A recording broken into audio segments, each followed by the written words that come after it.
ಇಲ್ಲಿ ತನಕ ಸಿನಿಮಾ ಅಭಿಮಾನಿಗಳಾಯ್ತು ಮತ್ತು ಅವರ ಸಹ ನಟರು ಆಯ್ತು. ಇದೀಗ ರಾಜಕೀಯ ನಾಯಕರ ಸರದಿ ಇದ್ದಂಗೆ ಕಾಣಿಸ್ತಾ ಇದೆ. ದರ್ಶನ್ ಗ್ಯಾಂಗ್ನಿಂದ ರೇಣುಕಾಸ್ವಾಮಿ ಕೊಲೆ ಕೇಸ್ಗೆ ಸಂಬಂಧಪಟ್ಟಂತೆ ಕಾಂಗ್ರೆಸ್ನ ಶಾಸಕ ಆಕ್ರೋಶ ವ್ಯಕ್ತಪಡಿಸಿದ್ದಾರೆ ದರ್ಶನ್ ವಿರುದ್ಧ. ಅಲ್ಲ, ರೇಣುಕಾಸ್ವಾಮಿ ಪತ್ನಿ ಗರ್ಭಿಣಿ, ಆಕೆಗೆ ಮಾತ್ರ ನ್ಯಾಯ ಸಿಗಬೇಕು.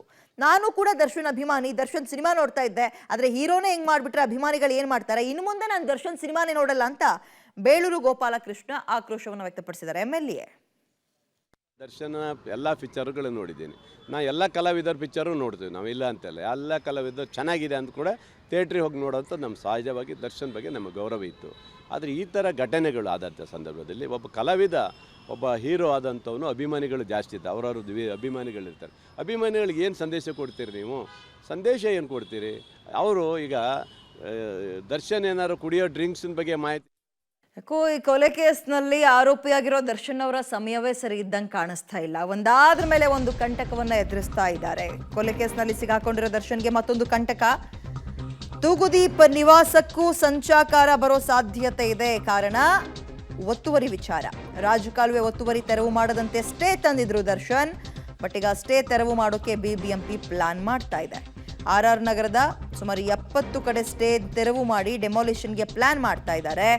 RR ನಗರದ ಐಡಿಯಲ್ ಹೋಮ್ಸ್ನಲ್ಲಿರುವ ದರ್ಶನ್ ಮನೆ, ಇದೀಗ ದರ್ಶನ್ ಮನೆಯನ್ನೂ ತೆರವು ಮಾಡ್ತಾರ. ಇಲ್ಲಿ ತನಕ ಸ್ಟೇ ತಂದು ಹೆಂಗೋ ಬಚಾವಾಗಿದ್ರು. ಬಟ್ ಈಗ ದರ್ಶನ್ ಅವರು ಅವರೇ ಬಚಾವಾಗಕ್ಕಾಗ್ತಲ್ಲ. ಇನ್ನು ಮನೆಯ ವಿಚಾರವನ್ನ ಹೇಗೆ ಉಳಿಸ್ಕೊಳ್ತಾರೆ ಒಂದು ಪ್ರಶ್ನೆ. ಮಗದೊಂದು ಕಡೆ ನಿಜಕ್ಕೂ ದಿಟ್ಟ ನಿರ್ಧಾರ ತಗೊಂಡು ತೆರವು ಮಾಡ್ತಾರ ಅಧಿಕಾರಿಗಳು, ಇದು ಪ್ರಶ್ನೆ. ಗಟ್ಟಿ ನಿರ್ಧಾರವನ್ನ ತೋರಿಸ್ಲೇಬೇಕಿದೆ. ಈಗ 2016ರಲ್ಲಿ ರಾಜಕಾಲುವೆ ಒತ್ತುವರಿಗೆ ಸರ್ಕಾರ ಸೂಚನೆಯನ್ನ ಕೊಟ್ಟಿತ್ತು. ಆಗಿನಿಂದಲೂ ಈಗ ಈ ಮನೆ ತುಂಬಾ ವರ್ಷಗಳಿಂದ ಇದೆ, ದರ್ಶನ್ ಅವ್ರ ಮನೆಯಲ್ಲಿ, ದರ್ಶನ್ ತೂಗುದೀಪ್ ಅವರ ಮನೆ.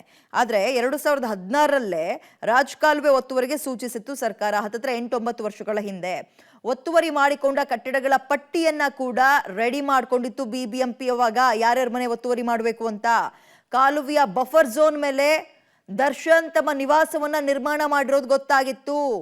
ಆಗ ತೆರವು ಕಾರ್ಯಾಚರಣೆ ಮಾಡುವಾಗ ಸ್ಟೇ ತಂದಿದ್ರು ಅಥವಾ ತಡೆಯಾಜ್ಞೆಯನ್ನ ತಂದಿದ್ರು ದರ್ಶನ್ 2016ರಲ್ಲೇ. RR ನಗರದ ಐಡಿಯಲ್ ಹೋಮ್ಸ್ನಲ್ಲಿರುವ ದರ್ಶನ್ ನಿವಾಸ ಇದು. RR ನಗರದಲ್ಲಿ ಒಟ್ಟು 70 ಕಡೆ ಒತ್ತುವರಿ ಆಗಿರೋದು ಪತ್ತೆಯಾಗಿದೆ. ಹೊಸದಾಗಿ 33, ಹಳೆಯ 37 ಒತ್ತುವರಿ ಪ್ರಕರಣಗಳು ದಾಖಲಾಗಿದೆ. ಸೊ ಸ್ಟೇ ಇರೋ ಪ್ರಕರಣಗಳನ್ನ ತೆರವು ಮಾಡಿಸೋಕೆ BBMP ಪ್ಲಾನ್ ಮಾಡ್ತಾ ಇದೆ. ಹಾಗಾದ್ರೆ ದರ್ಶನ್ ಮನೆಯ ಕತೆ ಏನು?